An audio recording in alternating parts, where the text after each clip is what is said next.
My pleasure. Is everybody here? Are we waiting on anybody? No, ma'am, this is everybody. Alright, well, good morning. Morning. Miss Alexis has a presentation she's gonna give us this morning. It has to do with T-sheets and photo documentation and some good examples of what, y'all documentations and photos should look like on different types of jobs, okay? Miss Alexis? She said it's the down button. Yes.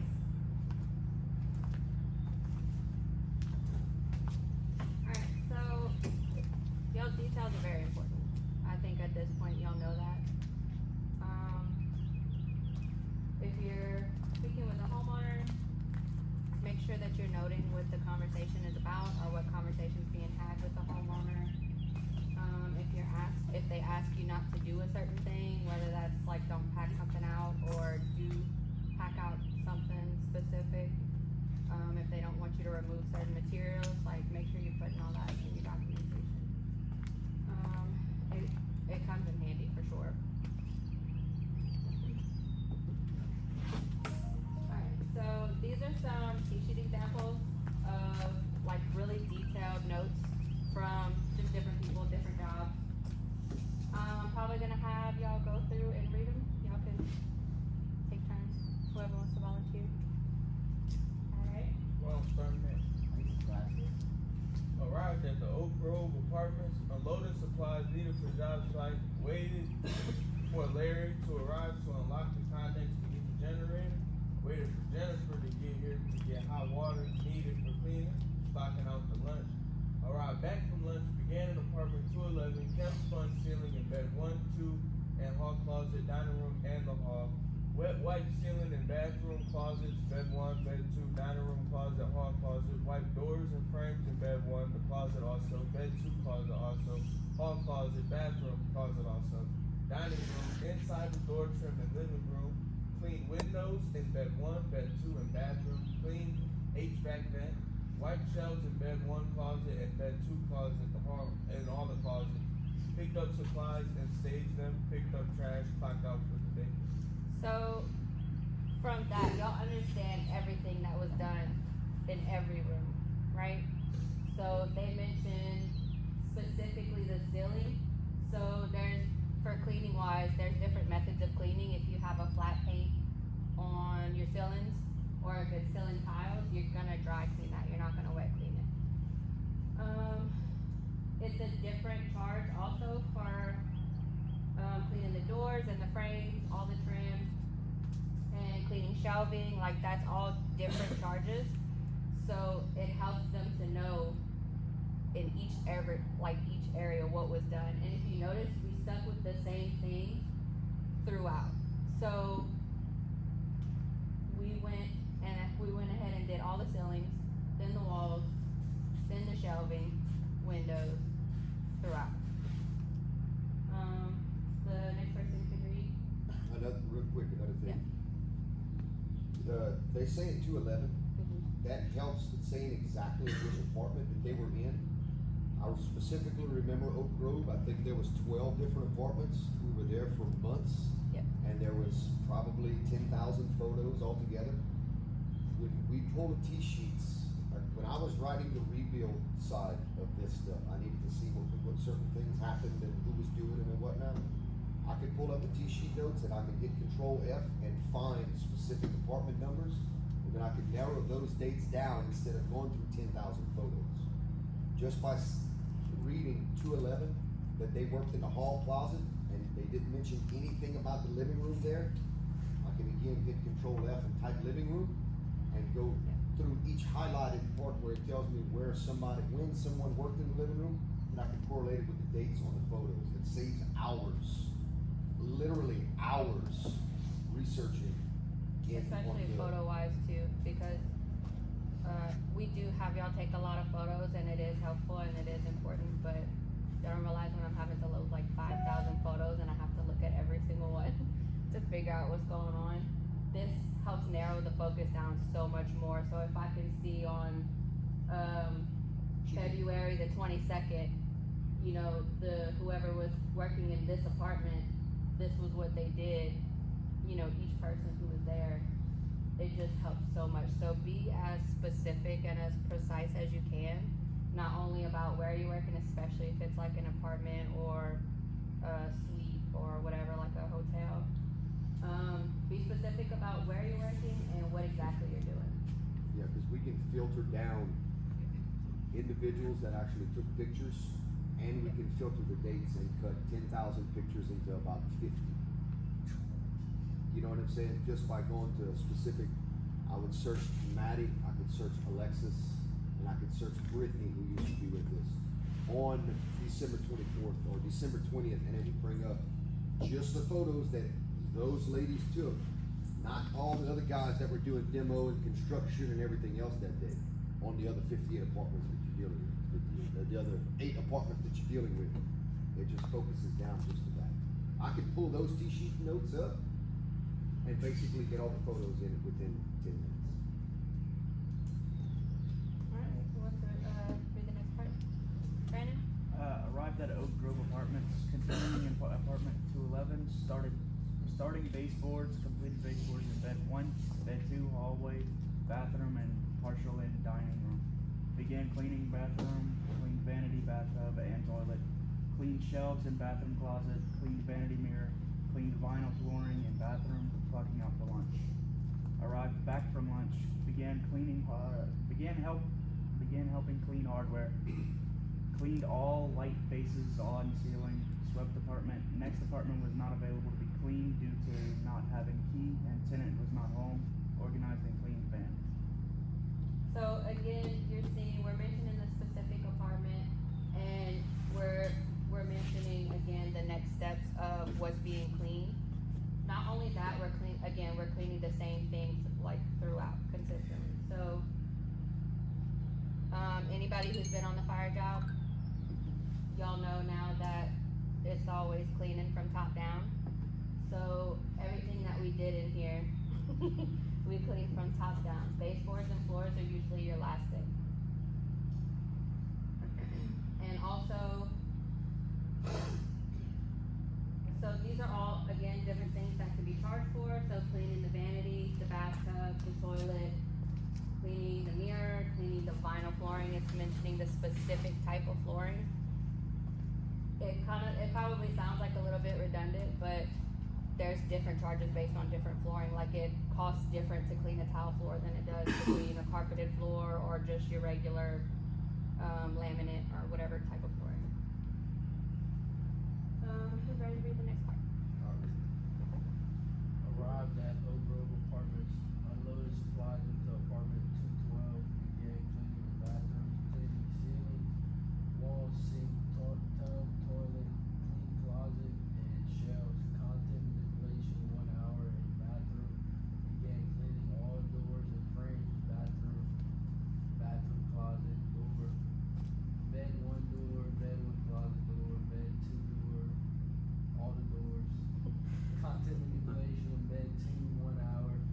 Began in bed 2, clean walls, baseboards, closet.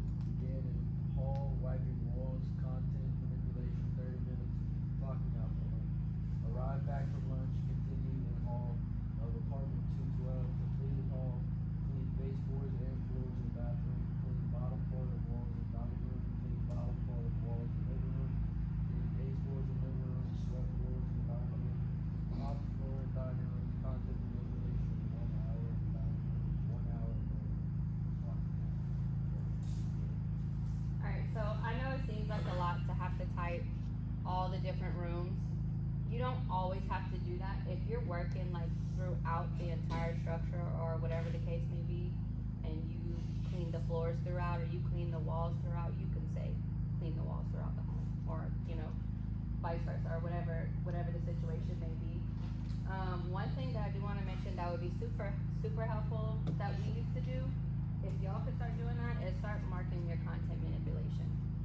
So the leads or whoever, y'all can document for everybody, or have each person, if y'all are working in different areas, y'all just make a note of how long it takes y'all to move stuff, because not everybody thinks to get pictures. And again, if I'm looking through over 5,000 pictures, I'm not necessarily always gonna know whether you moved something, whether the homeowner moved it, whatever the case may be. So if y'all are putting it in here, that's just an extra form of insurance, making sure that I'm not charging for something that we didn't do. Alright, who's gonna read the next part? Okay, TJ? Arrived on site, attempted to call customer twice, but received no answer. The customer called back and unlocked the door, unloaded post-demo cleaning supplies, took 4 photos of the house, began post-demo cleanup of inside of the home. Customer pointed out damages done by crew, took photos of damaged areas in company cam and directed customer to speak with Kent about any questions or concerns. Continued demo cleanup for master bed, master closet, dining room, kitchen, and laundry room. Customer pointed out insulation left on all of his items in the garage. So took photos of garage area, noticed insulation left in exposed cavities, began cleaning out garage area with Brittany, pulling down insulation from cavities in garage and cleaning around customer's contents. Huckabee arrived to replace customer's thermostat, return the ladder, and speak to customer. Finished knocking down insulation from garage ceilings and walls. There was one part that we couldn't access due to the customer's contents that were in the way. Made note of it in company camp, did final walkthrough with customer and asked that he move his contents in the garage for when the guys come on Monday. Noticed that there was still some insulation in the garage shed, and had Brittany and Maddie come back to finish cleaning it. Took after photos and departure photos of house, left the home to find a bathroom. Yeah. So that was one thing I always tried to do for sure as a lead. I tried to include, if I directed my team to do something specific, I tried to include that in there because that helps too. So this type of note, y'all can see that's a good paragraph, right? That's my favorite kind of notes to see. It really is my favorite kind of notes to see because I know y'all are gonna have some good information in there and I'm not gonna have to read through probably every single person's notes for that day. So that was another reason for making sure that I mentioned what else I had my team directed to do. So everybody's part is clear in just one note. Now everybody else, of course, you know, y'all still have to do your due I diligence. tried to do that for the most part, say what I had. Yeah. Yep, that's, it's super helpful. Again, you can see that we mentioned we spoke with the customer had complaints, documented who I had them speak to, everything. Who wants to read the next part? Alright. Arrived on site, spoke with Ms. Vaughn, her son and daughter-in-law, items, the concerns and things they did not want us to pack. Took arrival before photos of home, took room photos and assured pack out app. Helped girls bring down some of the packing supplies, began packing contents from dining room of home. Loaded packed boxes into customer's trailer for customer request, began picking up supplies for the day. Took after photos and photos of boxes loaded into trailers, spoke with customer about leaving the stabilization equipment running, took departure photo.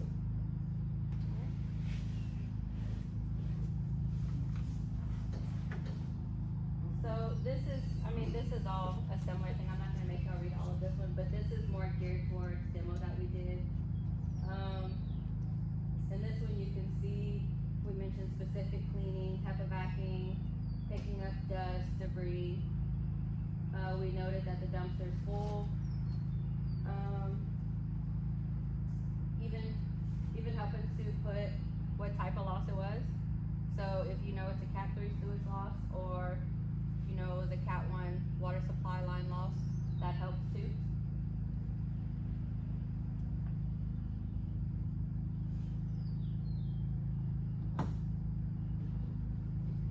This is another note as far as for demo.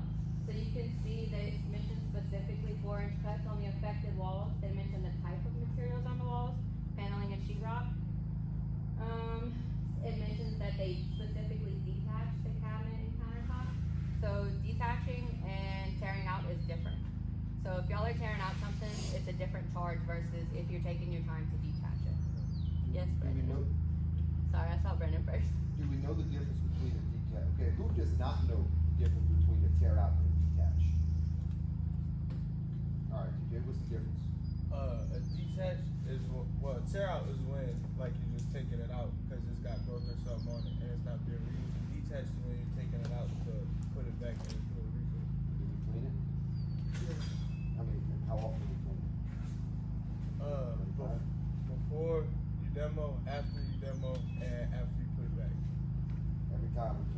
detach something, we clean it every single time once we take it out. It was the same thing. Okay. I wanted to make sure they knew the difference between a detach and a tear out. Yeah, cause if you tearing something out, if you walk in and it's got MDF, you know what MDF is? Yeah. MDF is a particle board where the bottom gets wet, the wood swells, it's no longer in usable It's not condition, the bottom's, the bottom's crumbling off. We can quote unquote tear that out, which means you just disconnect the plumbing, you yank it out, you toss it, take pictures of it, and you toss it. If you're detaching something, it's gonna probably take twice as long to take your time with popping the countertop off. You're still gonna have to disconnect all the plumbing and remove it, but you're gonna have to cut certain seams and slowly move and manipulate this thing off from the wall, depending on if it's tile floor or what kind of flooring and wall sheeting there is. You're gonna have to take your time with it, so you don't break the sides, break the bottom, break the top, break the framing. You know what I'm getting at? And then we slowly move it out the room, bring it outside, clean it up like we need to clean it, move it in the corner, cover it, all of that good stuff versus just pulling it off the wall, handing it to old boy, so here goes the rest of the dumpster. You know what I mean? 5 minutes versus 30 minutes. That's why there's a difference in the charges as well. So with tearing out, obviously you're not gonna have to take half the amount of time or consideration to really take something out like that. But if it's able to be salvaged, you're gonna take your time, you're gonna do what you gotta do, set it aside. One thing I do wanna mention, they specifically mentioned on here that they put all the debris into trash bags. It's also a different charge, guys, if y'all are bagging something versus not bagging something. So, the program that we use, Xactimate, it takes into account the cost of the trash bags and everything in with having to bag the debris. So it's a different charge. So all these little details, like you might not think that it matters or that it's a big deal, but it does make a big deal in the end to the customer. Question, Yes. on mold remediations, do we bag everything before bringing it out the roof? If we don't, we're supposed to be. We're supposed to be bagging everything in a mold remediation before you bring it out. And actually, on a category 3, unless you got a window to put it out of, we should be bagging that also. Unless we're bringing it through a contaminated area. A lot of you guys been to Miss Ryan's house, yeah? Quite a few of us have been to Miss Ryan's, our favorite person in the world. When we come out of that first bedroom with all the growth in it, everything should have been bagged before we walk through the hallway, before we walk through the living room and the kitchen going into the foyer.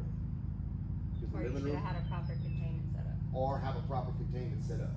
Because the living room and the kitchen were not affected. There was no contamination in either of those rooms. If you set up proper containment from the foyer, you could do your demo. If they got a wall right there, you build your containment in that little open way, you don't affect anything in the kitchen. If you build your wall like y'all did in the hallway, you don't affect nothing in the living room. We really should be putting up a hallway through the living room and kitchen. So that way all you're doing is having to go back and clean the ceiling and the floor because you've got poly walls, built-in containment poles and everything else. Can y'all picture what I'm talking about? Yeah.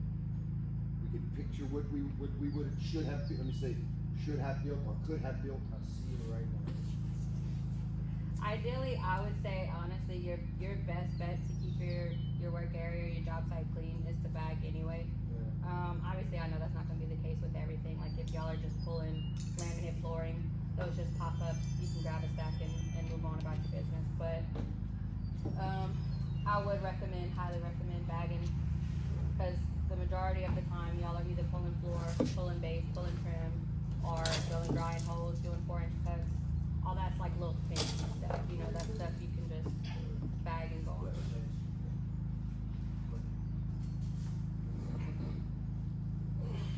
So we have some different papers for packouts now, but you can see on here that we mentioned everything that we started the packout with, including ladders, sliders, Ziploc bags, all that. This was kind of like an in progress thing, so this is what we arrived with. That's what we marked down that we used or added, and this is what they left the job with.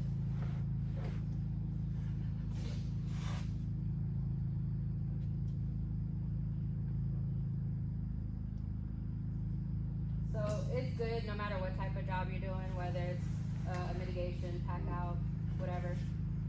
Always have yourself a clear and set like staging area. You can do this with your demo tools as well. It helps for one, you're gonna know where everything is at all times.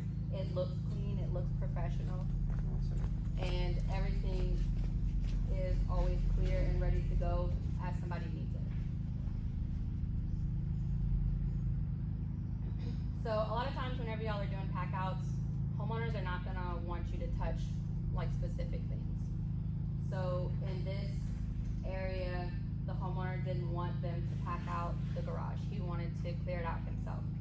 So we made sure that we notated that on the photo and in our notes.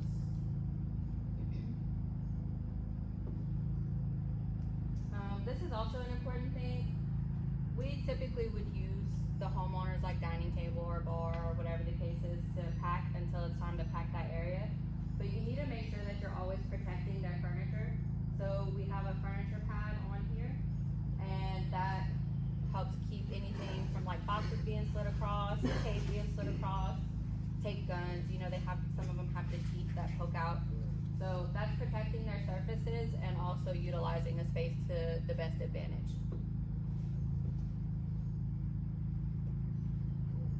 Yes. So there's gonna be some situations where you guys are gonna have to move the homeowner's contents from the site to an off-site storage facility. We've had to do that several times. So we have to charge per load of things that you guys bring. So for one thing, you wanna make sure that you're being as strategic as possible with everything that you're putting inside of the vehicles, because that's the less loads that you're gonna have to do. And also you're ensuring that nothing is able to shift around or get damaged in the process. So we have, you can see that that's probably the first load.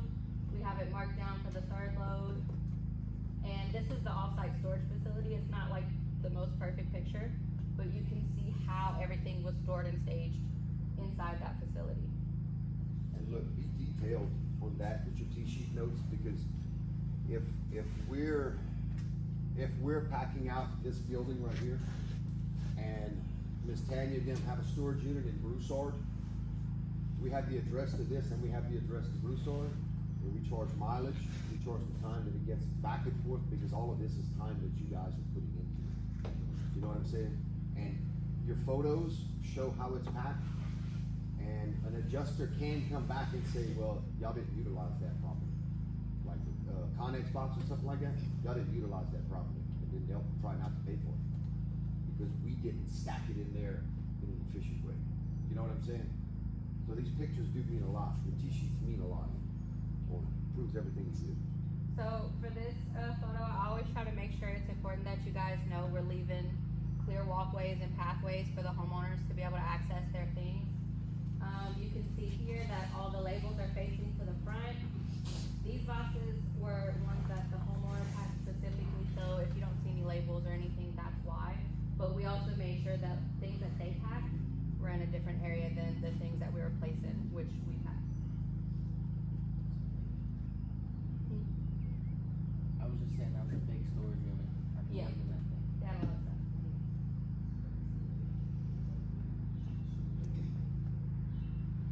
Again, so no matter what type of job it is, you always wanna have a good, clean staging area and be able to document that.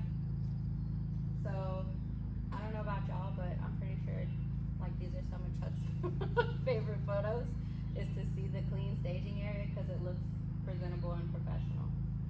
Also, photos here, you can see, this was a fire job, you can see the clear areas of where things were obviously placed whenever the fire happened, but it shows the level of soot also.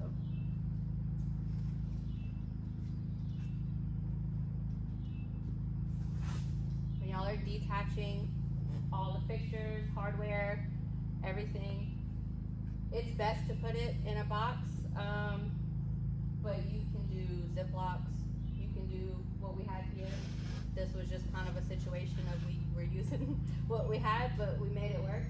So we had blue tape, but if you can see, each thing is labeled where it came from. do put them in a box, try to make them nice and neat, Yes. not just thrown in there. That's how we lose the screws.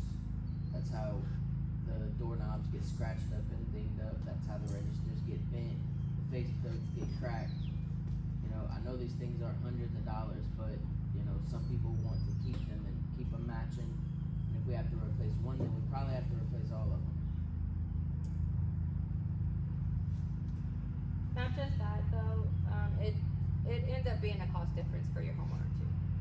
So the less that the insurance has to replace, the less that they have to pay. And a lot of times even your insurance won't pay for something if they're like, well, that could have been salvaged, why did you throw it away? Or, you know, what happened, why wasn't this saved? And I don't know if any of you guys ever tried to color match a doorknob that's 10 years old, but it's hard, dude. Yes. Like it is, I know, because what she's saying there, that come from the first set of apartments at Oak Grove. The second set wasn't exactly done like this. And I had to match, for 2 apartments, I had to go back and try to match door handles and stuff like that. And it literally took hours of searching online through Lowe's and Home Depot and Doug Ashley and Stein and everything else to try to find the closest thing we could. And then I don't think we found it. I think we ended up having to replace all the door handles. Yep. Because they wanted it to match. Because a couple of pieces of tape didn't have screws in. So we turned in from a $15 door handle to a $300 set of door handles. I put some primer on my hand.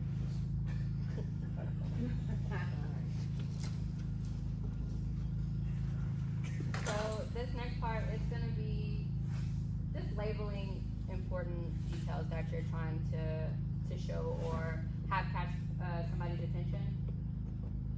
So things like a hole in the floor, that was pre-existing there. Lockbox, the apartment it came from and how many bags of insulation. Things like this showing that the line was leaking, how many bags, and what area it came from. This is more towards like repairs, but you can see clearly that this is new wood, this is old wood, and they're labeling exactly how much was repaired. Same thing for the board. You can see that they measured it, and that would be important for sure on the rebuild side of things. So even if we're not necessarily the ones who are going to do the rebuild, sometimes it's still good to have that information because it's additional information we can provide to the insurance or whatever the case may be to make sure that they're returning the homeowner back to their pre-loss condition. So these are work in progress photos. With this photo, even if I don't have a label, I can clearly see that there are 3 layers to the ceiling. I can see that somebody carefully took off all the ceiling tiles. They didn't make a mess. They weren't just ripping them down. I can see that they took off the plywood here. I can see what kind of plywood it is. Here they're documenting pre-existing conditions for the termite damage, but I can also see that there's insulation.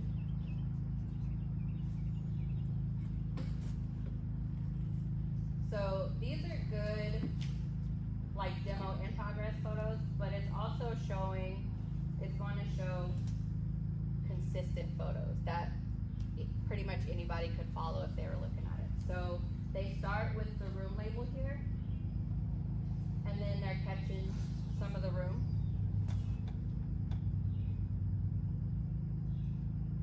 So these are some of their photos that they were getting. They obviously removed the carpet.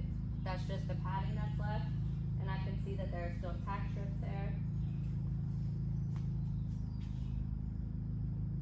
This is another good in progress photo. So I can see that they have their lines marked. I can see from this photo, they're showing me that there's 2 layers of, I'm assuming, drywall. And the reason I can tell that these are from the same area is because they're giving me a frame of reference. So I can see these spots on this photo, and I can match them in this photo.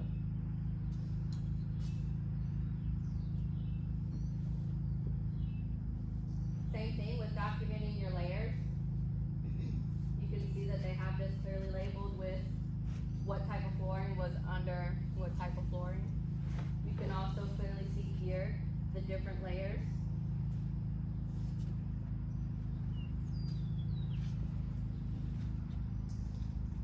In Company Cam, guys, they have all of these editing options. Please use them. So whether it's arrows, circles, don't just assume that if y'all are using arrows, I'm gonna know what exactly you're trying to point out to me. I mean, probably like 90% of the time I will, but you can still label and use your arrows, your circles, whatever the case is.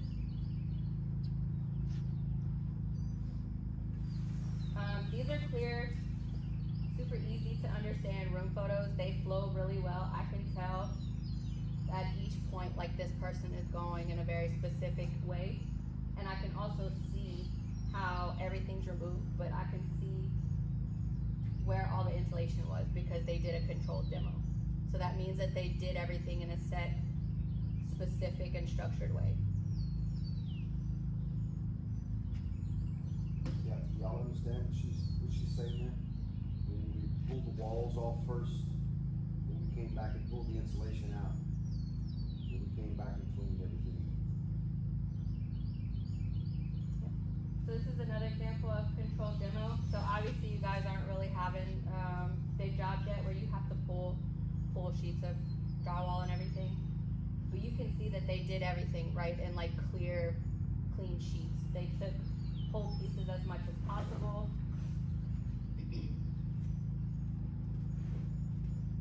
These are good containment photos. Everything's clear, the containment's tight, it's not wrinkled, it's not all bunched up at the bottom. Everything looks clean and clear, right? No painter did the wall. Yeah. Nice straight lines.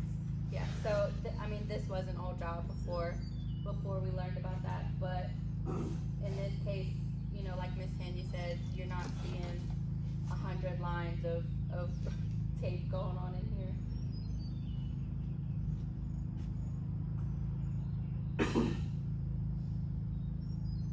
We don't use dumpsters too much, but this can go for trailers as well. When we are using dumpsters, guys, especially if it's hurricane season, I don't know if y'all know, but these dumpsters are extremely expensive. Like, extremely expensive. And so, it's important to know how to be able to strategically pack your dumpster.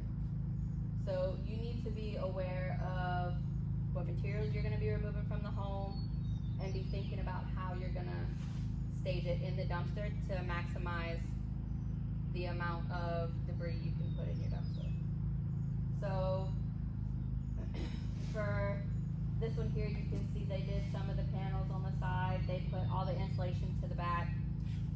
This one specifically on the end, you can see that they were removing paneling or plywood panels, and they stacked them within the dumpster.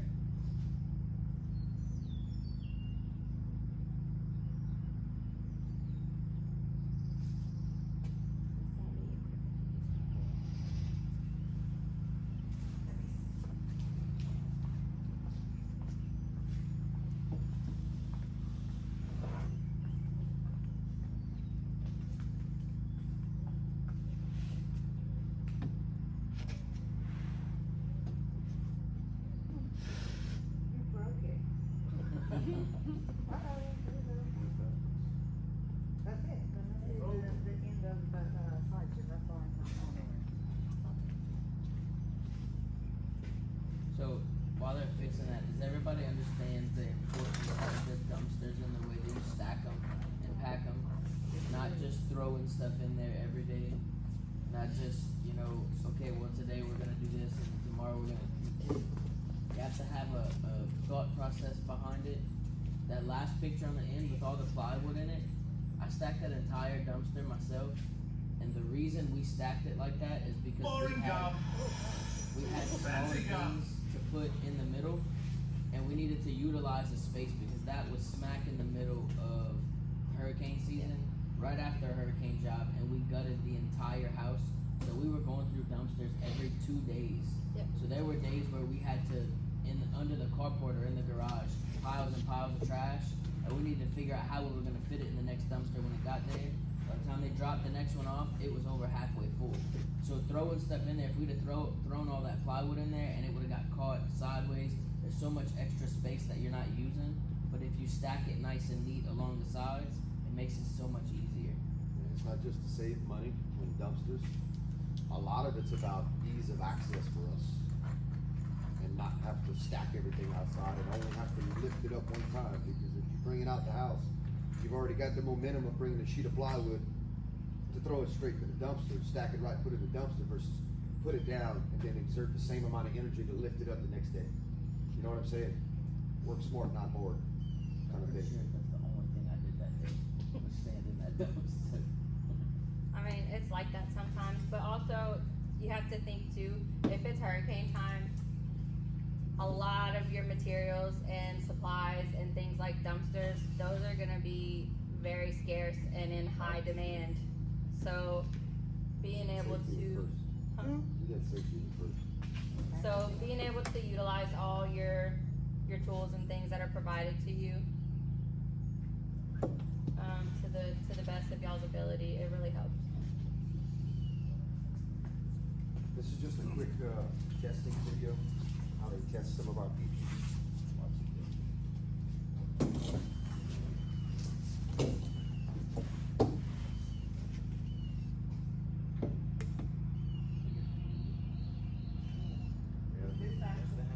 Yeah, that's it.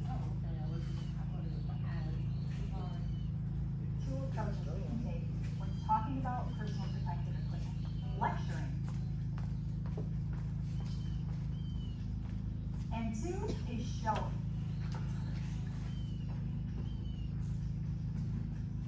I'm Rachel Wallow with Ally Safety, and in today's video, we're going to be putting PPE to the test to show you how wearing it can save you a lot of pain. So without further ado, let's jump right into it.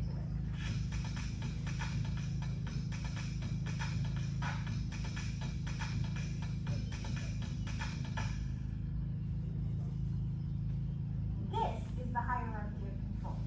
It's a list of ways to reduce risk. You'll notice it goes from the most effective controls at the top to the least effective controls at the bottom. See that little triangle there? That's PPE. Does everybody understand this? Well, who does not understand exactly what this means? Okay. So this is the level of hierarchy when it comes to saving your life on a job site. Like she said, PPE's down here at the bottom. What's some examples of PPE? Respirator, Tyvek, gloves, steel toe, Hard hat. hard hat. What about pants? What about shirts? Long sleeve, short sleeve? Is a short sleeve a good piece of PPE? Why? Is it better than going without a shirt? Okay, so it's a good piece of PPE. Yep. In the oil field, we wore long sleeve FRC, fire retardant clothing, in case of a flash fire, something like that. On here, we're not quite like that. I couldn't wear short sleeves in the Gulf, but I can wear them over here because it's not a huge deal. You're not dealing with a lot of flash fires, you know what I'm saying? But it's still better than going without a shirt. I don't know about this industry, but so this is the hierarchy. Let's say you're coming into a room. This Anthony Gloston. A couple of us been to Anthony Gloston's. Floor were rotted out. Floors were rotted out. If you got floors rotted out, what kind of PPE you gonna use? If you got floors rotted out, what kind of PPE are you going to use to safely walk and not fall through the floor? I'm not talking about categories. I'm talking about safety. Steel toe pants. Plywood. Plywood. Why would you use plywood? Is that PPE? No. PPE is personal protective equipment. It's equipment put on a person. You're actually eliminating that. Really, the eliminating would be turn the job down and tear the house down. Okay, but we can't do that, right? So you go to your next one, which is substitution. That's where your plywood would come into play. Exactly, you're substituting a rotten floor with a good floor. Engineering controls, what might that be? If you got a floor rotten out, propping up a roof that's falling in on you? Well, let's stick with the Anthony Gloston thing with the rotted floors. So we already did substitution to an extent. We already got some plywood floors laid down, but let's say we only got half the amount of plywood needed to cover that floor. That'd still go into elimination. That would be elimination. So we substituted some of the floors so we can have a place to walk. Right. What do we do with the places that we can't walk? Well, Don't use it. How are you gonna not use them? Take a floor off, walk over it. or you could finish where, like, where you have the We floor have to do that covered, before. you finish that area. Okay. Or- How about putting up a barrier? Yeah. If you have to have a walkway, if you have to have a walkway, have to have a walkway Yeah. to bring stuff from one room clear through a living room, and you got floors rotting out, you come and you lay plywood in that living room floor. It's hurricane season, we can't get enough plywood, okay? So you only have enough to run a walkway through that living room.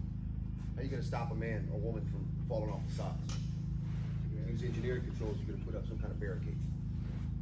Okay, OSHA says your barricades have to withhold, I think, 200 pounds of downward force. And they have to be a certain height. You have to be 36 inches high. 42 inches high minimum, with a mid-rail, I think 30 inches high. You can do that out of plywood 2x4s. A good handrail built out of that will withstand 200 to 300 pounds of downward force. I mean, you figure a 2x4 handrail, I'm 200 pounds. I can sit on that handrail. That's 200 pounds of downward force, as long as your members are close enough. You know what I'm saying? Administrative controls. That be the supervisor making sure nobody falls over? Yep. Something like that. Calling your supervisor, say, hey man, what can we do here? All right. We're gonna use the elimination method, guys. We're just gonna bypass that room altogether. We're gonna get them guys to set that dumpster on the other side of the house. Y'all don't even have to go through that side of the house. You know what I'm saying? Then you got your PPE. That's just for open floors, but PPE goes into every part of our job. Everything we have on our bodies can be considered PPE, whether you think it is or not. When you're running an O-tool, an improper PPE is hearing protection. How many of us put in earbuds or AirPods that is not NRR rated? Do we know what NRR rated is? It's a rating, it's a test that's done by OSHA and by the MSA to reduce a certain amount of noise down to a certain level. Anything over 80 decibels is considered damaging to your hearing. Basically, if I have to raise my voice in an environment, it's gonna damage my hearing. If you can't stand next to somebody and have a conversation like this, then the noise is too loud to not have hearing protection. Everybody good with that? So stop using your AirPods while you're on a job site, running an O-tool or swinging a hammer, because it ain't doing you no good. It's literally not reducing the noise like it's supposed to. Well, it's not even supposed to. Even the noise canceling earbuds don't work. Just so y'all know too, being around that for a long time will damage your hearing. So if y'all know what tinnitus is, What? hearing that that ringing in your ear, that's a sign actually. If you have that consistently or constantly, that you've damaged your hearing permanently. It's not reversible. So. Have any of you guys ever stood next to jet engines? No. Turbine, of course you have. Turbine engines. When you pop the hood on your truck, that's not the kind of engine I'm talking about. I'm talking about a turbine engine. Helicopter engines, turbine generators, jet engines, all of that. Dude, those little packs of earplugs that y'all have, hey guys, those little packs of earplugs that y'all got, the turbine engine will run roughly 120 to 150 decibels, if I'm not mistaken. Those earplugs will drop it down an additional 40 decibels. I've still got hearing because I worked around turbine generators and refueling helicopters for 15 years. And if you don't have hearing protection, you'll lose your hearing within the first couple of years. Easy, hands down. That crap is loud. Don't wear earbuds because it ain't gonna work. You know what I'm saying? All right, that's my rant on hearing protection. What questions do we have about this, in the PPE? Does everybody understand each step, like what it means? So really, when we come on a site, we should be thinking about this. How can we eliminate this hazard? You tearing out a ceiling. Tearing out a ceiling. That's unsafe. How are you gonna eliminate that? Can't. You gotta tear that ceiling out. That's what you came to do, was to tear that ceiling out. So you can't eliminate tearing the ceiling out. You know what I mean? But that's why you have to Huh? but that's why you have to Yes, but we need to be thinking about all of these things first. We need to be thinking about all of these things first. We pulled insulation down at floor. I think Alexis was at floor at one point. But floor was a 50-foot. It wasn't 50 at the peak? Okay, It was 30 foot at the peak and 20 foot on the sides. And it had a suspended ceiling grid. We had to take the insulation out of there. It was exactly that. It was insulation laid, it was chicken wire laid, then insulation, then metal on top of it. We had to go and cut all of that metal out and then pull that insulation out. Right? When it started, we were gonna use ladders, but then we started getting into this, the engineering controls and the elimination and substitution and all of that. We ended up getting the guys at floor to build a scaffolding system throughout the entire ceiling area. I'm talking like legit scaffolds, where we still had to wear fall protection, but we didn't have to use ladders. We didn't have to have rescues, you know, people certified in rescue poles, we didn't have to have none of that. Because we decided to go with an engineering control called an SRL, self-retractable lanyard. It only lets you go, like if you have at lanyard, whenever it feels a certain velocity or a certain amount of weight that pulls, it locks, right? Well, this thing only allowed you to fall 3 feet if it didn't catch you, because the cable was only 3 foot long. So it always kept you in that area where you could rescue the system, instead of having to use fall protection, or like different types of fall protection. Have people there dedicated only to rescue, because if you're a rescuer, when it comes to fall protection, that's your job. You cannot work. Your sole job is to be a rescuer. So we were able to eliminate that. You know what I'm saying?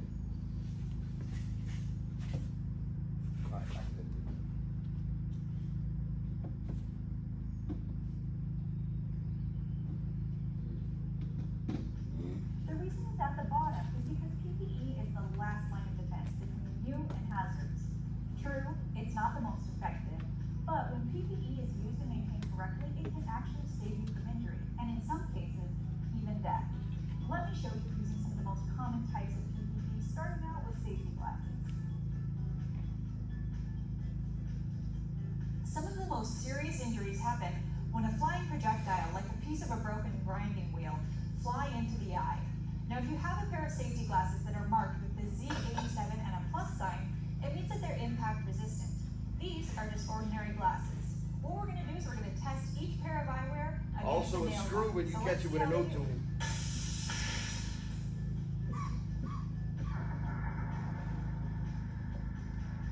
That's your Oakley's.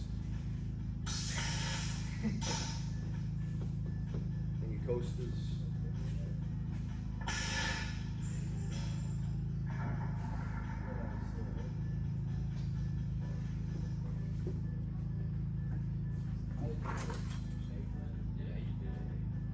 So that's great, but what about hard hats?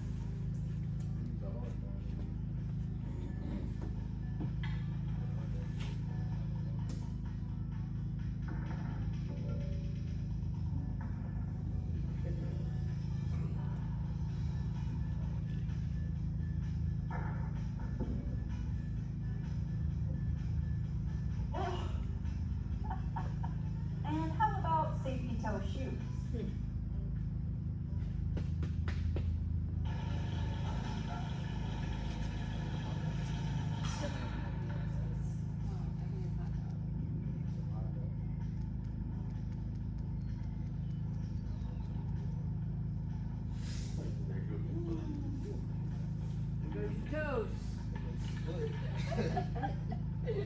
I know most steel toe are designed to sever your toes.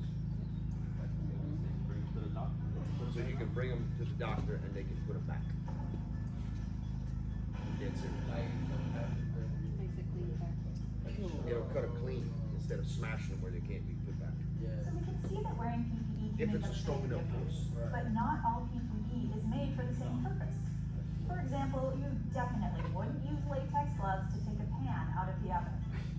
Different PPE has different capabilities. If you want your PPE to hold up as the last line of defense between you and the hazards around you, make sure you have the right PPE for the job.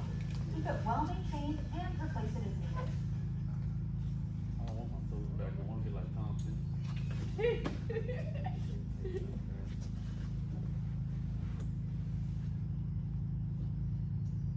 The flure's already up, Brandon.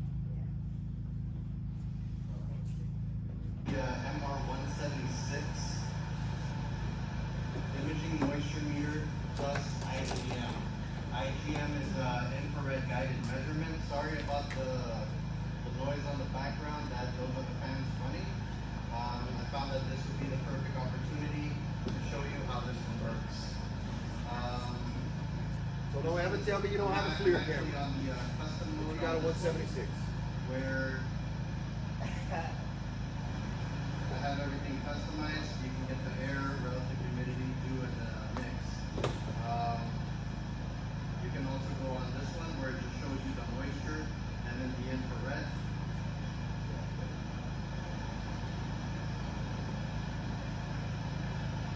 Or you can go in a solo psychrometrics mode where it gives you all the information of what's going on in the air. You can also go on the moisture meter mode, which is what I use a lot of. And you can check the moisture We don't meter. use the tell pad on moisture ours at the too wall. often. But if you're in a It's pinch, very wet over there, they do have a pad on the back. and over here it's dry. It's just not as good as the Tramex because it doesn't contour to the wall. It doesn't have the salt pads. Usually using this moisture meter, either right here on the moisture mode or on the IGM custom where we put everything that we could actually use on the moisture meter. It shows you where everything is wet. Actually, this No, whole not place your is moisture, not very, your, very wet. not your screws. No. It's not gonna be accurate. Clear box coming up a little bit warmer. And it's just wet everywhere over here. Now see that red dot on the bottom right that his thumb's over? If you walk into a room and you're looking for a wet spot on the ceiling, On the wall, you can hit that button and it's a laser light. right there, and it's wet. No, it's not that it'll read, but when you pick that up and you see the spot in that on that screen, you can hit that red dot and see where that red dot is and pinpoint exactly where it's at. And then you go to put your meter on it, take a picture. Huh? For my leg, That one will. Well, I love that one. wet everywhere. Thing is also, I know the the tool 277. actually over here, you can I don't actually know. I see don't where think the the water 176 stops, is good. and it would be I could right be wrong here. though. No. And with the But meter, I encourage y'all to very test it. accurate. And let me know.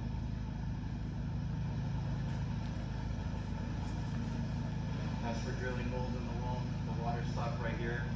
So over here, it's dry. Over here, it's wet. So this is a very handy tool. I like using it in on this custom mode. And on this moisture mode. We use these for our pins more than anything. Just giving a quick rundown on the different options and screens out here. Psychrometrics.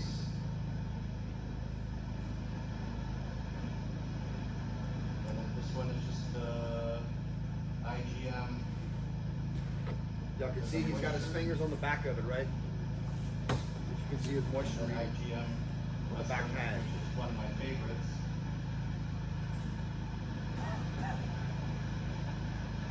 Other than those two modes, I don't really. You wanna do see anything stale else air? to mess with the settings. Are you monitoring or something?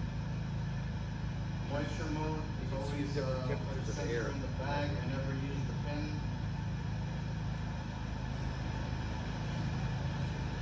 It's got an infrared mode too.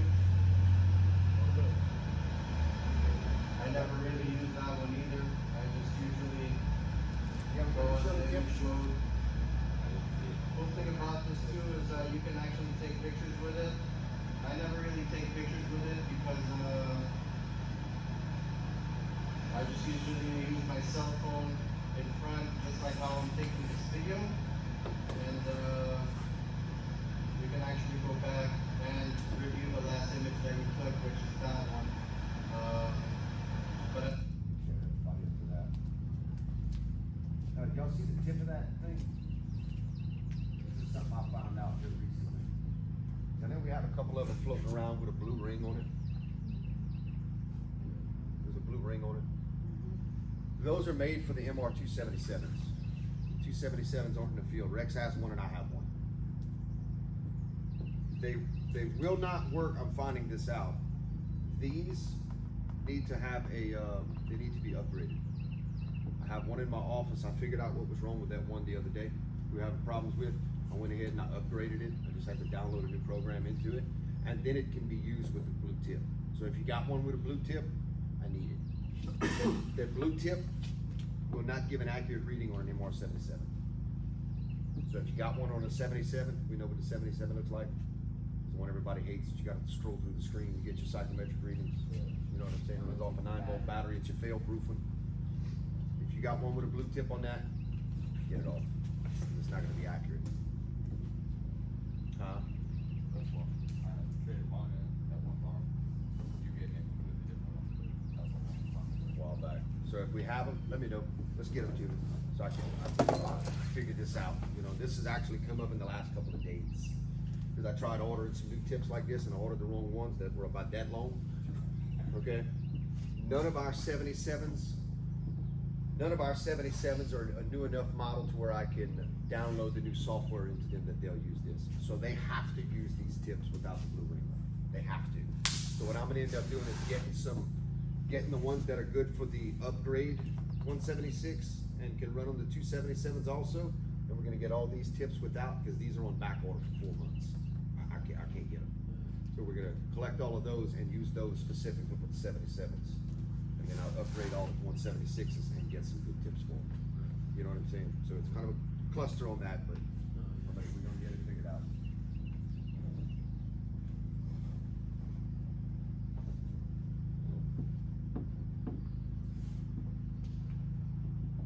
What is the other thing? For you, TJ. How to kill all mosquitoes in the area in 90 seconds. This simple but brilliant trick you can do tonight. I got a bug problem. The update right here on Deco Creek TV. So last week we had our Hall of Fame Series training for our liquid metals and poly armor systems. And something that we talk about during those trainings, a big deal to us is moisture content of a concrete slab. And you know, so we all know that you can't put a concrete coating on top of the slab that has a moisture content too great on that slab, or it's just going to end up making the coating fail over time. And so a great way to test moisture is with a concrete moisture meter. And I've got this one here from Tramex.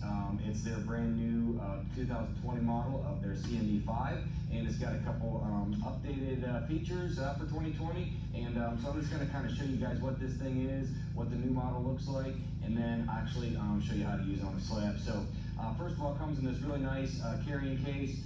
You know, these things, they do cost a little bit of money, and so take them to the job site, keep it in this case, and it won't get banged around from being in your toolbox. So as we open this thing up, we can see that it looks a little different than the one that we've had in the past.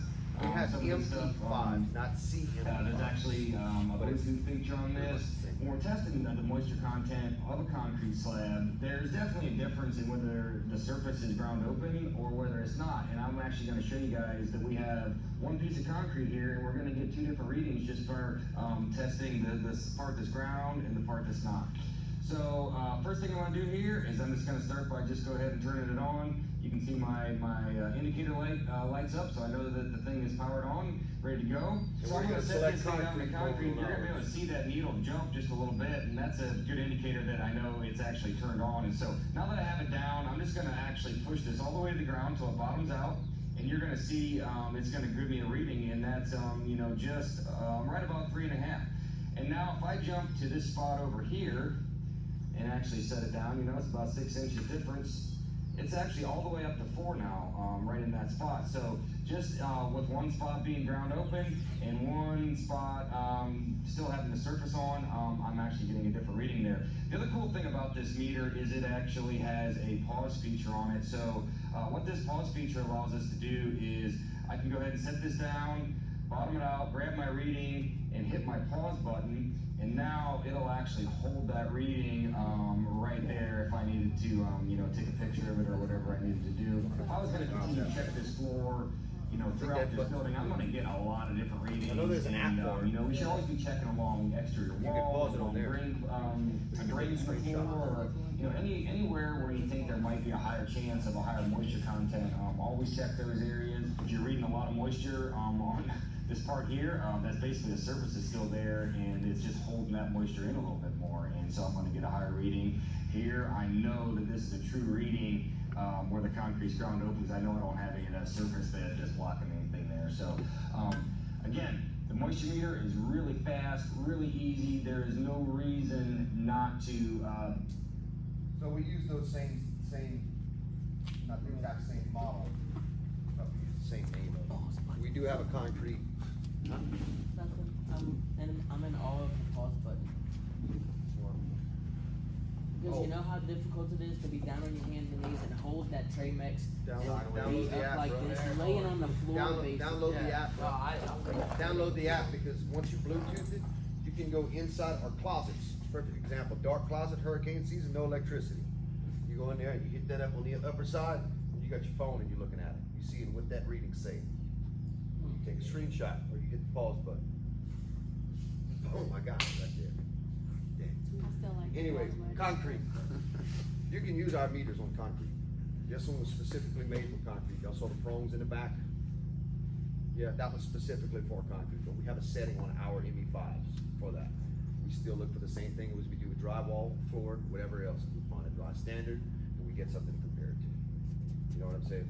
You go in a room that's unaffected, get your dry standard, take your picture. Dry standard's 10, 15, whatever it is.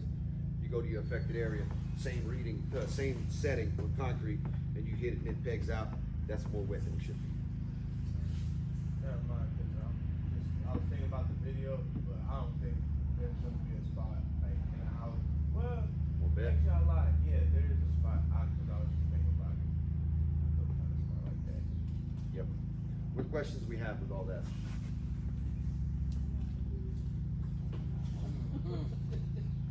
Pause button about to be my new best friend. Everybody good with that? Okay. What's good in the field? What have we seen somebody do it? How we do it in the field? It's good. It's some hot one. I appreciate Connor hooking up negative air.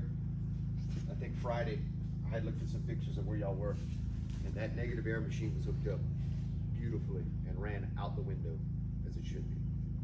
Rex, thank you. My apologies for giving you the credit for it.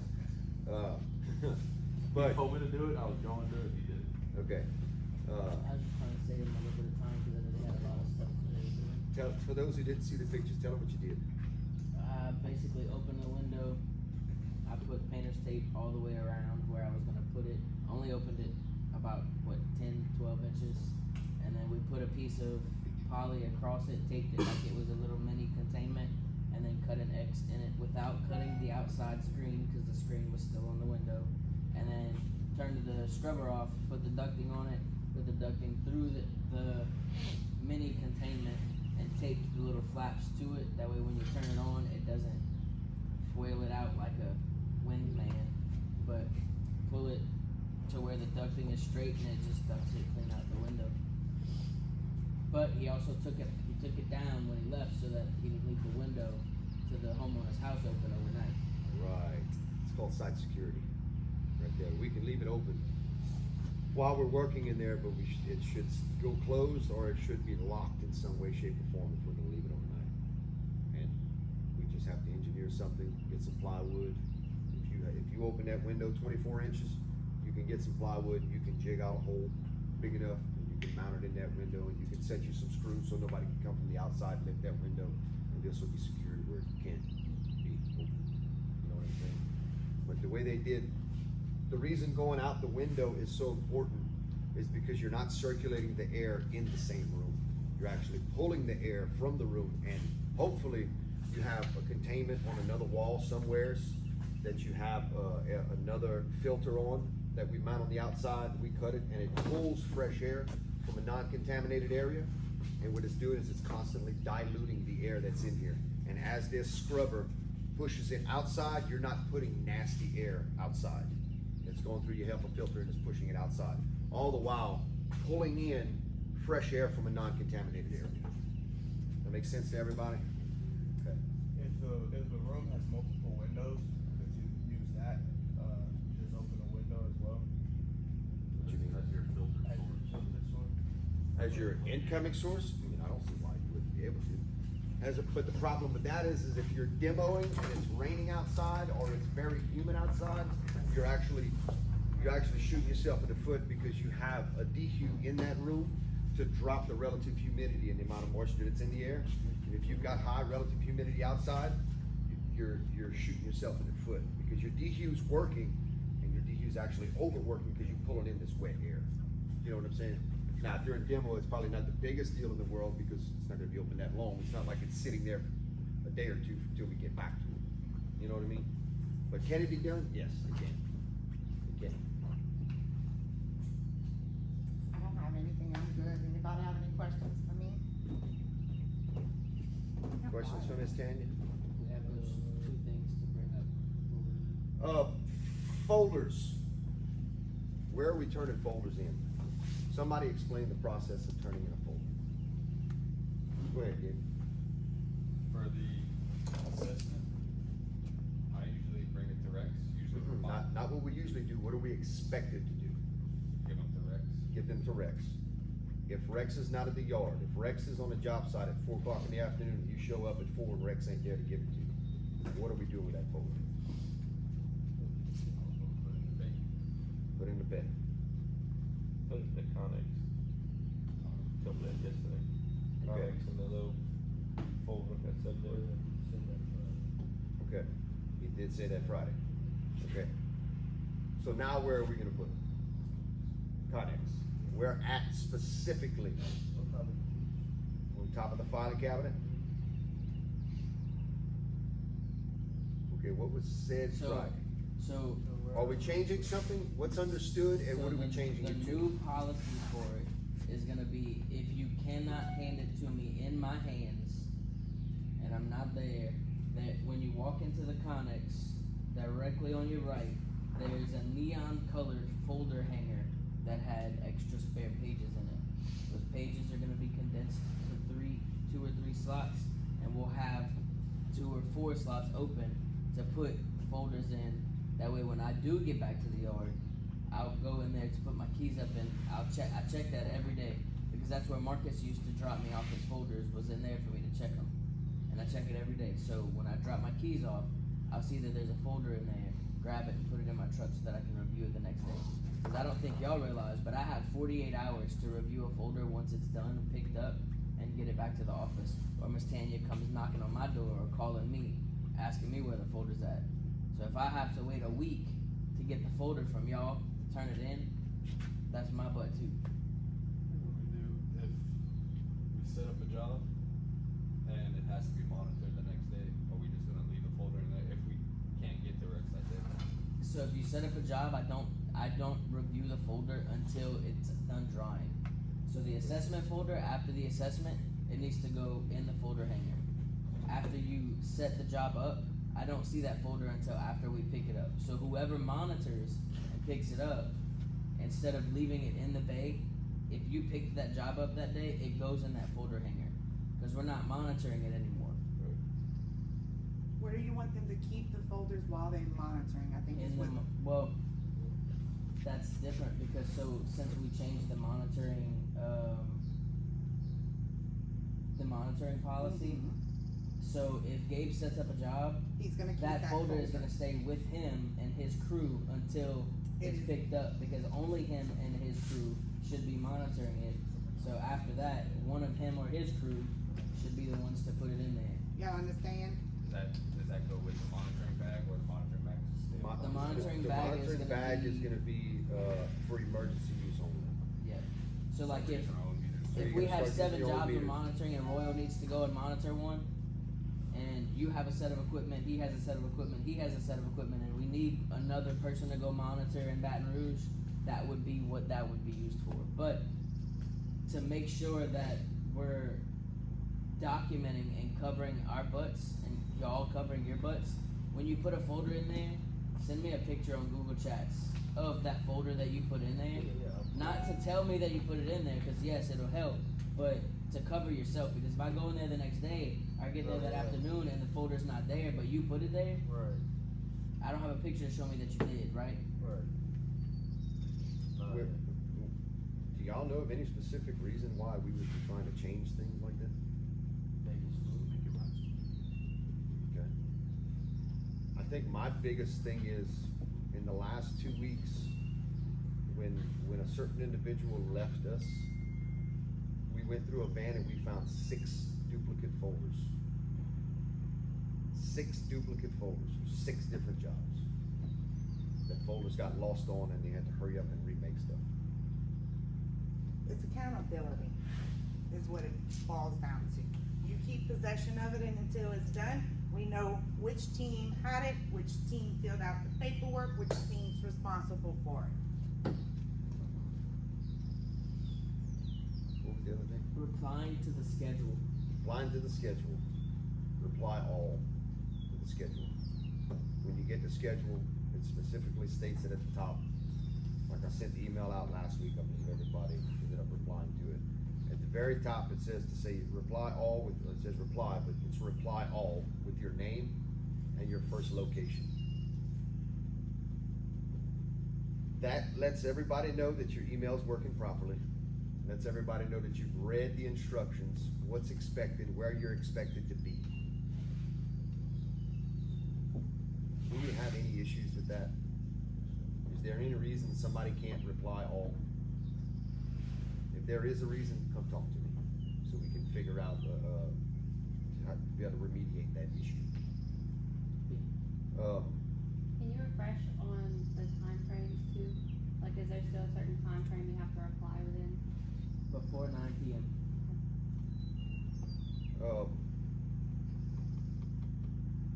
There was something else we wanted to say with you. Oh, yeah. We given daily job updates? Oh, we do. Okay, to what time?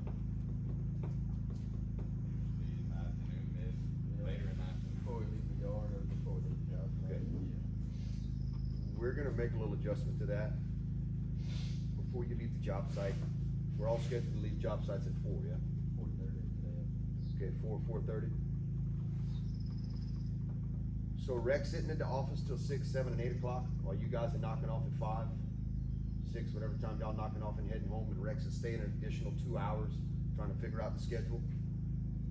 Before y'all leave the site, there should be a scope of work. I think each one of y'all's jobs, there was a scope of work sent, yeah? Yeah? Okay, we're gonna reply all, and you're gonna give a daily update on that. On your scope of work, so On the we scope can of work. follow it, right? So that way, Just would like leave the check mark or? say no, I sent those 2 guys last week before they started their job. I sent them the scope of work that Gabe wrote the assessment on. Gabe wrote the scope of work. This is what needs to be done. If he got it Friday, or let's say our first day back working on that job is Friday. Friday at 4 o'clock before he leaves the site, he's gonna pull that email up, and he's gonna hit reply all, and he's gonna type what he did that day. Okay? And by doing that, it's gonna go to Kent, it's gonna go to me, I think Tanya, and Rex. The most important person is gonna be Rex at that point. Because Rex is gonna look at that and Rex is gonna say, oh, okay, so now I can call the homeowner. And I can explain to the homeowner what's going on, which our leads should be doing to begin with. Homeowners on site, hey, look, we did this, tomorrow we coming in, we plan on getting in this room. But that's gonna let Rex know what's going on. Hey, are we going back there tomorrow? Did the homeowner have any issues with the way we did it today? Did the homeowner Did the homeowner not know we were coming back today, even though I told her we were Friday? She said we weren't, she said she didn't know that we were coming back on Monday, so we have to make sure that we let them know. That would trigger the rec, say, okay, I need to call her to 100% sure, to make 100% sure that she knows we're gonna be back there at 8 o'clock tomorrow morning. You know what I mean? And it also says, okay, well, I know these guys are going back to this place. We got another assessment. Okay, well, look, I'm gonna have to pull this guy from here to go run and do this assessment because he's in Lake Charles already or something like that. And it lets Rex know at 4 o'clock instead of 5, 6, and 7. You know what I'm saying? And it gives the whole workflow of that job. It gives the whole workflow of that job. Are there any? So Go ahead. Do y'all want an updated one on what was done these last few days? Cause I Sure. haven't updated the change. Yep, that sounds like a great idea. Thank you. So in this situation that we're doing today, cause I'm going up there, I don't know if he's coming or not. So what would I do? What's your schedule say? No, How I'm do you- saying like, what about the update thing? What would I do with that? Would I send it to him or, cause I'm not part of the scope of work? That's It's your boss, that- man. that would be the That's your boss, man. I don't care. What Rex needs and what I need and Tanya needs is at this moment for these two guys right here that are leading those two sites to make sure that there's a reply all with an updated daily. Okay? And then Cameron, who's gonna do an assessment with TJ today, I believe, right? As soon as he's done with that, Cameron's gonna send the scope of work for that job. And let's say Cameron can't go back to that job tomorrow for some reason, okay? And you finish with your job. Y'all finish with y'all's job. That scope of work's going to you. And you could be on it too. It doesn't matter. We'll send it to whoever wants it. But at the end of your day, I don't care if you write it on his phone, on his it doesn't matter. As long as As long he's as it's done it, accurate. he reviews it, it's accurate, it covers everything that happened that day, and it's a reply all. Yeah, cause I'm saying, cause he's not gonna be here with us today, so it's gonna be me and, Brandon, right? I don't know if you see him, like. You'll see him. He'll be there at a halfway point when they get up. So he will get there. We're gonna get him there Right. when he's done with this part. That's So just- you'll give your update to Gabe when Right. you're done, and then Gabe is responsible Right. to get it and hand over to Rex. That's what I was just making sure. Yes, sir. But for today's purposes, we can forward you that so that you can add something to it for in case of emergencies. Right. Cause I know Gabe's issue today, he doesn't have a phone, so he Yes. doesn't have a Yeah, way to that- do He got an that, iPad though, but he needs it at the job site. that I got a spare iPad in the office. Well, regardless, we can still forward him that. Dude, I got answers for you, brother. What's your question? We, Huh? we'll forward that, Brennan, so that you have a scope of work to go Yeah. by today. Okay. What questions we have about that? Technically, we could use our notes just to put that in, cause our notes should be what went on through. Yeah, I was hoping yes, somebody- Or we- yes. if we could add what needs, the only thing we should add is what needs to be done the next day. You could To your essentially notes. copy and paste.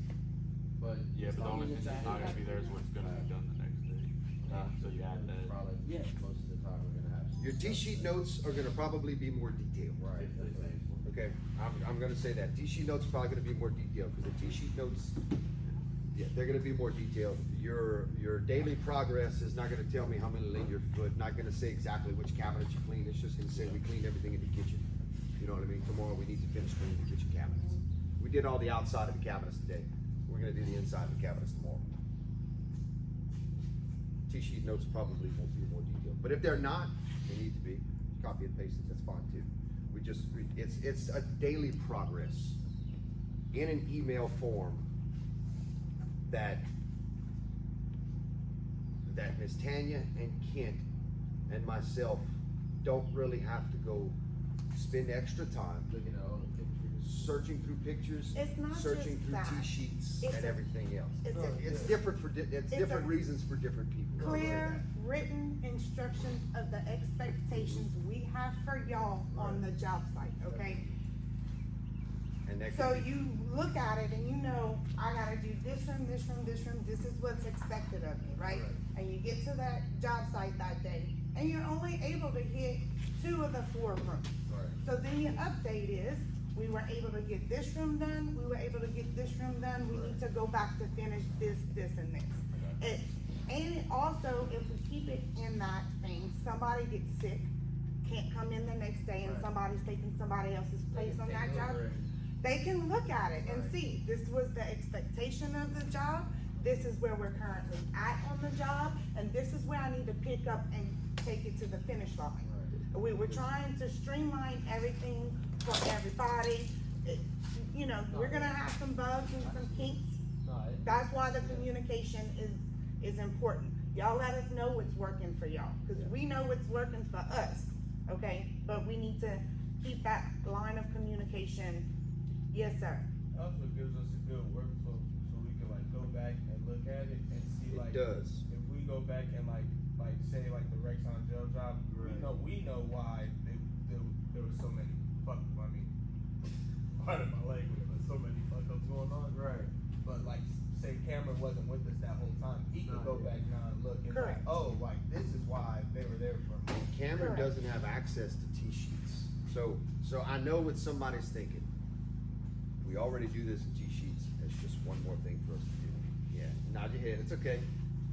Your Not T-sheet- everybody has access to T-sheets. Not everybody can read each individual's comments on T-sheets. Your Only T- certain people can do that. Your T-sheets track your time and what you did for time purposes on job sites.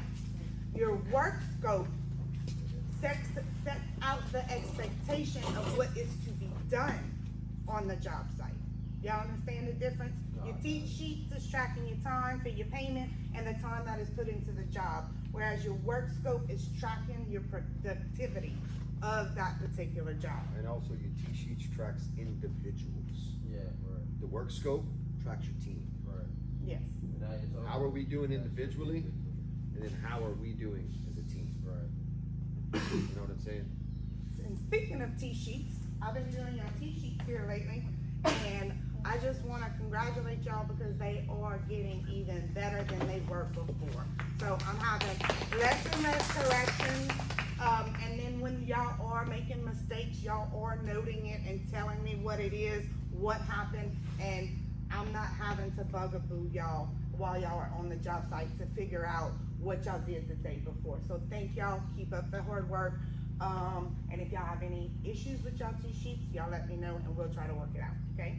Maybe Maddie bugging them so much actually worked. I sent those three, yesterday about a Yeah. purchase from mom, but I'll send it to you. Okay. I wasn't sure who was. I don't have it with me today, but don't let me forget, I owe 3 of you guys a $10 gift card. And Jesse, okay, y'all don't let me forget about that. Don't let me forget about that. Gabe, Brandon, and Jesse. That was for, the other day, they replied all as required, while nobody else did in a timely manner to the scheduled email. I ain't gonna lie, Royal had showed me the schedule that day, and I ain't look at it. That was my fault. And that's why we do the reply all. That's why we do the reply all. What else good in the field? Let's get a couple more things. What else, how we doing in the field is good? I actually want to commend Condon. For the job, the Jessica Kelly job, he's done a very good job of like, all right guys, this is what, like on the way up there, like this is what we're about to do. To get there, something might go wrong, but like he'll just pivot like, okay, well, hey, instead of doing this, we're gonna switch and do this, or like we about to, like, and he's very systematic about the job too. I'll Okay. say that. So what do you think's driving that? Experience. No, but like just wanting to be more efficient, wanting things to run more smoothly when he's walking in. When you walking in, are you picturing everything that's supposed to happen that day as soon as you walk in? Or are you scoping it out as soon as you walk into the place? Scoping it out the day before, instead of having to sit there and 10 minutes explaining on the job site, they already know what they need to do. They get, like we've been using the front porch, there's like a staging area for all our tools. You throw the shit on the porch, get to work. Like they already know what they, first thing they need to do. Somebody's taking pictures, if it's not, somebody's taking pictures, a walkthrough video, whatever it is. Somebody's prepping, the staging area for the tools that day. They know what we're doing. being team. proactive instead of reactive. Right, y'all. We're talking about this and doing this ahead, we're talking about it ahead of time, instead of walking up to the site and saying, oh crap. I think we spent, the longest time we spent was like 5 minutes discussing something yesterday, cause something went wrong, and we're like, we were trying to figure out like where we were gonna constantly manipulate stuff. Cause we set up a containment, we had to pass through that containment with a flint and mattress that did this. Instead of taking it down, we just moved it to that, we cleaned out the closet first, put it in the closet, and then we'll move it upstairs at a bit later date. Instead of, cause that containment was already up, and we didn't wanna take it down and contaminate. Good deal. Thank you. What else? What you got? Yesterday I was typing all my notes on did we get no auto for the day? And Brandon in the backseat was like, yeah, I got one. Alright. Wait, what happened? Brandon got the arrival photo before his lead. Finally got that company cam. I got that company cam. Only took. That's another thing, the demo company cam, that's what took so long to get that. Unfortunately, you were the last one there for it. Everybody's gonna be getting their own individual company cams. Remember that don't have them already? No, we were running through remember we had so many people on that demo crew. Yeah, I thought they had them. They do now. Yeah. They do now. Right. That's something that I was getting with Chuck about, and I appreciate you being diligent on it. So now the office loses access. It'll be all right. Carburetor's clean. Grab Hey, gas. carburetor's clean. It's good. The office actually lost access. Because I haven't looked You know, up to the the camera. office lost their individual right. access. See? Hey guys, the office lost their individual access to the company cam so that you guys could each have your own company cam. They had to sacrifice theirs. Yes, for so y'all to instead have of yours. y'all sharing a demo crew, they're sharing an admin crew.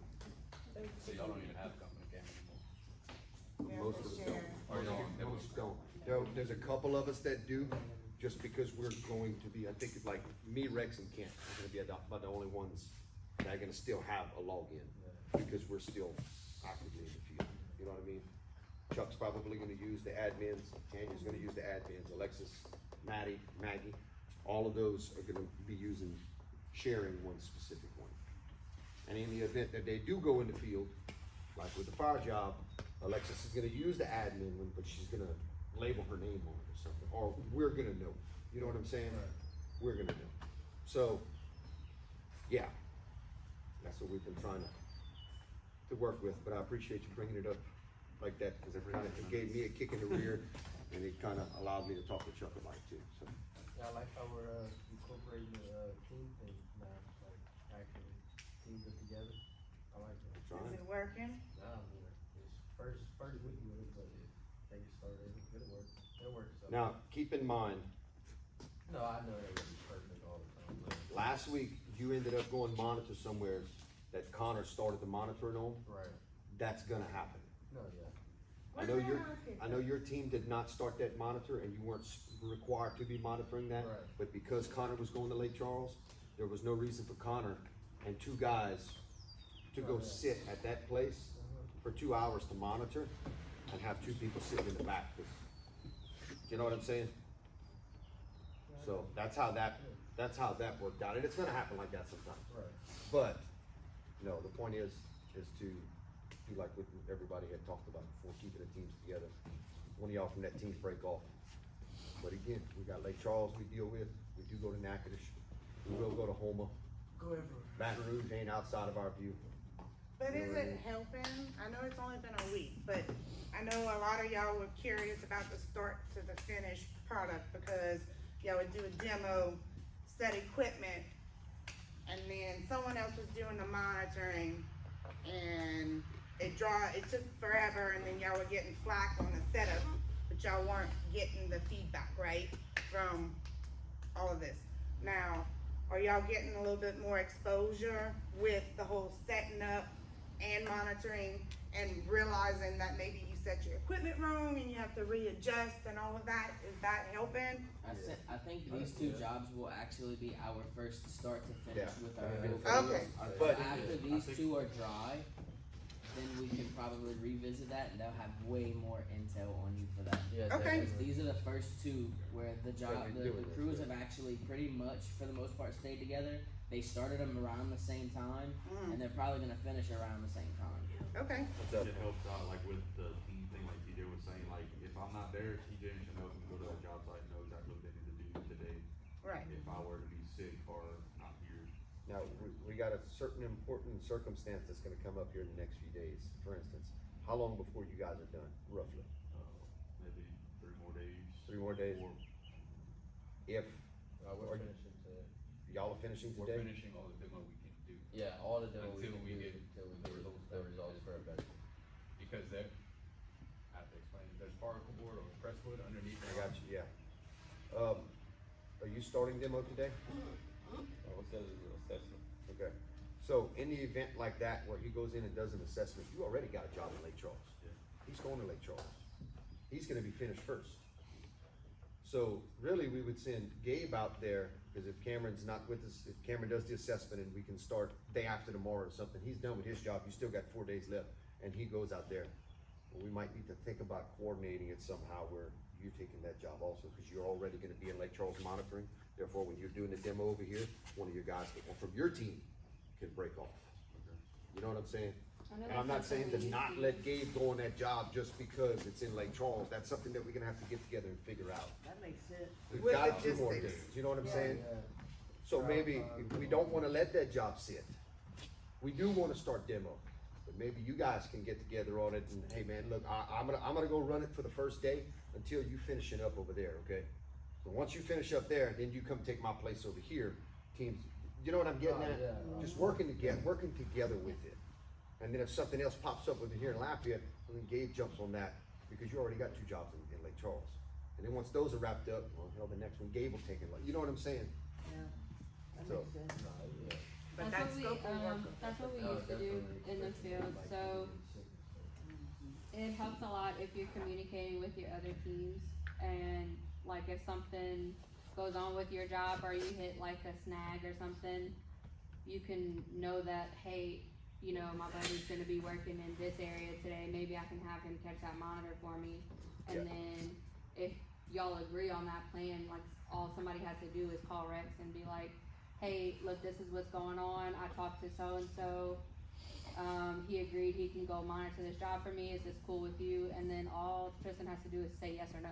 and that still holds that lead accountable that started it from the That's still far away. Yeah, because still we far state away. Specific instructions to us are, as of right Yes. now, only that crew does that monitor. That would be in extreme, Yeah, that's Yes. correct. If that comes up, get with us. And it's only, and like I was saying before, it's only gonna be for a short period of time. This is a training season, right? So, once everyone is comfortable and brought up and everybody's on the same level and y'all work scopes are working and y'all are getting it, then we can entertain these other, ideas of logistics, okay? But until then, we wanna try to keep y'all doing the same thing. Also, as soon as y'all can get trained and y'all know the paperwork and y'all can hold each one of y'all team members accountable, y'all get to these big jobs and we got a lot of content and a lot of demo, I can get some temp hands in here to help y'all out. So y'all are not the ones doing all the lifting, right? But I can't bring temp hands in here if you don't know what you're supposed to do and you can't even hold your teammate accountable. Because if you can't hold them accountable, you think you're gonna be able to hold a temp laborer accountable? No, you have to show confidence that you know what is expected on that job, that you are the one running that job, and that you are the be-all, end-all on that job, okay? So, once y'all confidence is up and y'all paperwork is coming on board, which is, it's already getting there, guys. So slowly but surely, we will get there. And then we can just expand from there, okay? But we have to slowly bring y'all up and train y'all with the expectations of what we want. And y'all need to work amongst one another, holding each other accountable. And don't get butthurt if your teammate says you look like a bag of ice. Go look in the mirror and see if you look like a bag of ice and you need to go change your clothes or take a bath or whatever it may be, okay? And I'm sorry, I was in the military, so sometimes I still use military terminology, but y'all get what I'm saying, right? And baby wipes and a spray change of clothes would be best. Right. Sometimes you lose them. Okay, what else we got, man? Do we have anything else? Everybody good? You wanna say something? How do you know? I can just see it, bro. Well, I really just wanted to say, I've talked to a lot of y'all about like my past, but not really about my past, and so this doesn't really come easy to say something like this, but like, I really do feel like all of you guys are really good people, like good intentions at heart, like we have a really good core. Yeah, I told you, like we have a really good core of guys and gals, not just in the field, but like in the office as well. And like, I just wanted to say, like, y'all really made this job very, likable. Well, thank you. Somebody mentioned last week that there's a disconnect between the field and the office. Same person who just Same person. mentioned all of us. That needs to be cut out. So however we have to do it, y'all let us know. How this meeting felt, like, how this meeting felt, like, how it's just like, kinda like, we got down to business, got everything out the way, and then afterward, like, we're talking, like, we're still talking business, but we're like, still kinda like, Joseph, like a family, like how, like, a family sitting down to. That's one of the, I mean, that's the last thing anybody wants from the field or the office. You heard Chuck say it last week, that can't happen. Like I say, it's not an undesirable event, it's not that we don't want, it cannot. Tanya and Chuck both have an open door policy. I have an open door policy. Rex, anybody in that office you come into there and say, dude, I need to talk. I will guarantee you, whoever it is, will push what they have aside and say, have a seat. I guarantee it. Chuck you guys may not think Chuck's the most approachable person. I've been told that before, but guys, he puts one pants leg on at a time, just like we do. He puts one boot on at a time, just like we do. I guarantee you. You can approach anybody in there. And I really expect y'all to be able to. Because if you can't, that's not really somebody you want to be working with. Right. Anyway, that's my rant. No, Alright, anybody got anything else? Yes, receipts. Receipts. I didn't bring the exchange of receipt bag. I have one. I'll swap them out. Yeah, y'all need to turn in your receipts. I had talked to Matt. How's the and scope of work I over think we had the actually assessment? decided that when we do the receipts, when I'm Sure. here on Tuesday, I'll get all their receipts. Like, I don't wanna do it, look. That's fine. Just put it in your bag, Brandon, and give it to Rex, and he'll get y'all empties. You might need to do some room notes and scope of work today, No, Yeah, actual, as part of the trial thing. The bio, sure. work is expected to be started today at that job. So, background on that job a little bit, the lady that you're gonna do an assessment for ran off ServPro because they weren't answering her questions like she wanted, and Kent was able to answer her questions like she wanted.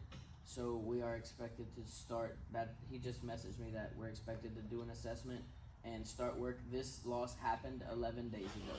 So it's already at a Cat 2, possibly a Cat 3. I think they should let us know that before we leave the yard and come over here and try to plan to go somewhere. Cause now I gotta reevaluate my whole situation to go over there. Yeah, he was told it was just an assessment. He wasn't told that it's to. I double checked with Kent just to make sure, because in job docs it doesn't say any of that. It doesn't Well, have that's what any I'm of those saying, details. I read the job docs this morning to get a glimpse of what it was, and It wasn't in there. it's nothing but. Yeah, I showed him where to look for the notes, cause I figured there would be more in there too, and that's all that was. Okay, we'll get Not with Mr. Kent beneficial. about possibly taking better notes or whatever it is, yeah. Yeah, that can't take better than. But- Yes, I will tell Mr. Kent to But- put more information into the job docs for y'all. I know I compared your work from apartments the other day, where it took you 2 hours to write a scope of work versus 7 hours of room notes. So that's a pretty big difference, you know what I mean? I'd like to get a couple of more happening like that, so that way I can present part evidence to Chuck and then say, look, bro, we're actually saving time, man hours, and the room notes are really on, for an assessment. The room notes aren't really As valuable. as valuable. You know what I mean? Now, as soon as you pull the first baseboard off in a demo, room notes, you have to. Hands down, no ifs, ands, or buts. We're not getting out of that. Nobody can get out of that. You know what I'm saying? So, You will not get out of that at this company, and you Nope. will not get out of that at any Nope, other you won't. restoration company that you step foot on in the United States of America. You won't. So, if you can plan on staying in this industry, it would behoove you to make that paperwork your best friend. You don't have it, you don't get paid. that's right. Because y'all use room notes where you were before, right? Chanel, y'all Chanel? use room Sir? notes? Y'all use room notes where y'all was before? Oh, yes, Yeah, definitely. and that's from all the way from Florida. Oh, Where I, yes. hey guys, where our room Baby, notes, where our they room were notes. they were so detailed on us, if we missed one little thing, they were right on our ass. Where our room notes come from, they come, if I'm not mistaken, they come from a company out of Atlanta that we've taken and put it into an Excel spreadsheet and added our own individual stuff. I think those come from REITs, if I'm not mistaken. The original room notes, before we started updating them, The So, original room notes they're came from. nationwide. Yeah. Room And- notes are nationwide. Depending on how the company uses them or which set you use and all that's different between each company. But those room notes are standard for every single company in the nation. Yeah. Scope of works are too. They are. Scope of works are too. Anyway, Yeah, I think that's the word. I got scared. Yeah, they stayed on top of us for that, if we missed anything, just know. The room notes are one of the most important things when it comes to completing a job. Well, if that's the case, I don't have nothing to buy one yesterday, I just did the scope of work. It's an assessment. Well, you just said I'm expected to do room notes of this is an assessment. That's because this is part of the trial and everything. This one's not, where you're going today is not an assessment. That's the Yeah. wrong Yeah. terminology. Yeah. You're going to work. Yeah. So you're gonna I still have to assess it, but assess to start get working. your scope Exactly. of work, which is just your plan of attack. Yeah. Okay? And then you're gonna start the job. Yeah. Okay. It's a job. It's an EMS job, so. Do we know how far into the job Servpro got? I don't think they actually started anything from what Kent said. I know, he talked to me about it yesterday, but he didn't put anything into job docs. He did tell me that she ran him off. He did tell me that it was, the loss happened 11 days ago. So we're looking at, Cat 2 by now, if not a Cat 3 at minimum, Cat 2. But the only thing that he has in job docs is water intrusion from water supply line to water heater. That's it. Hey guys, just so you know too, the leads, our team leads, y'all all have access to job docs. Y'all can add to the notes section of job docs, and it would be greatly appreciated if y'all did. If y'all have important details like that, or Mr. Kent fails to add those details and you now know those details, you can add them. I have a question. What's the difference between an assessment and an EMS? Does anybody know? Assessment, you finding like the full root of what is affected, and the EMS, you just stabilizing and making sure nothing gets worse. Well, we still do an assessment. Yeah. I mean, it depends if. But paperwork wise, what is the difference between assessment paperwork and EMS paperwork? Probably nothing really. So if you are going to do an assessment, that means these people want a price. They need the hard numbers. This is not an emergency job. This is not an insurance job. This is work that people want done in their home, and we have to give them a price. So we have to be thoroughly detailed with everything, because once you give them that price, that's the price. Okay, so that's why y'all are doing the investigation and making sure you cover all your bases. Your EMS calls, you're getting to the job and you're going to work, but you still do an assessment.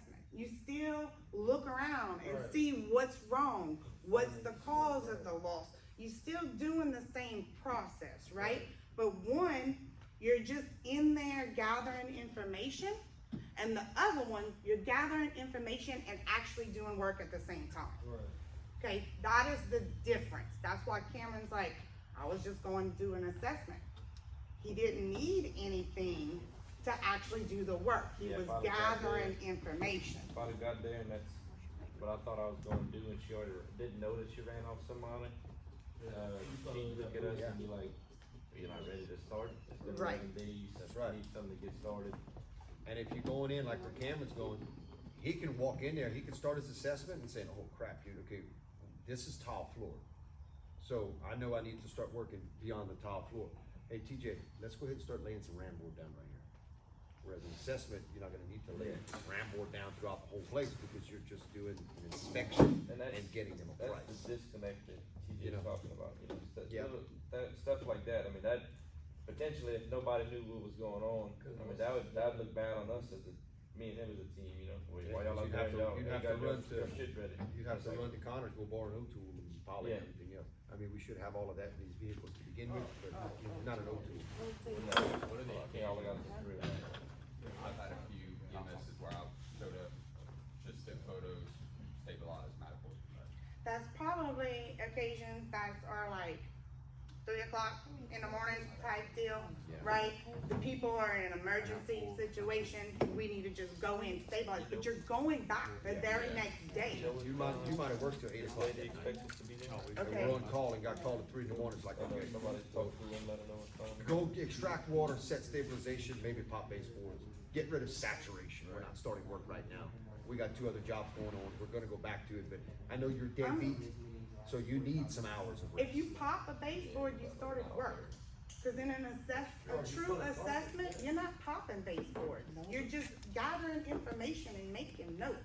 If you pop a baseboard, you take anything off the wall, you pick up a corner of a carpet, you done started work.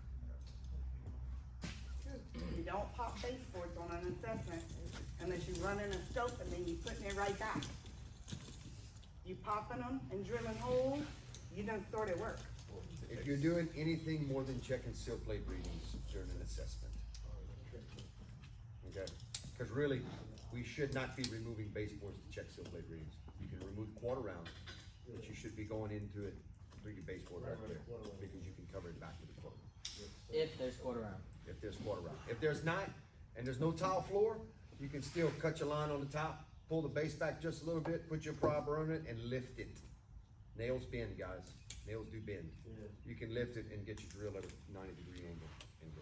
I mean, if the baseboard's already being tossed anyway, like we know for a fact we're tossing all these baseboards, and there's no quarter round on it, can we drill through the You really should be checking seal plate readings without the baseboard, because you're checking the seal plate. If the baseboard's wet, we've all been in the situation where the baseboard was wet, the seal plate wasn't.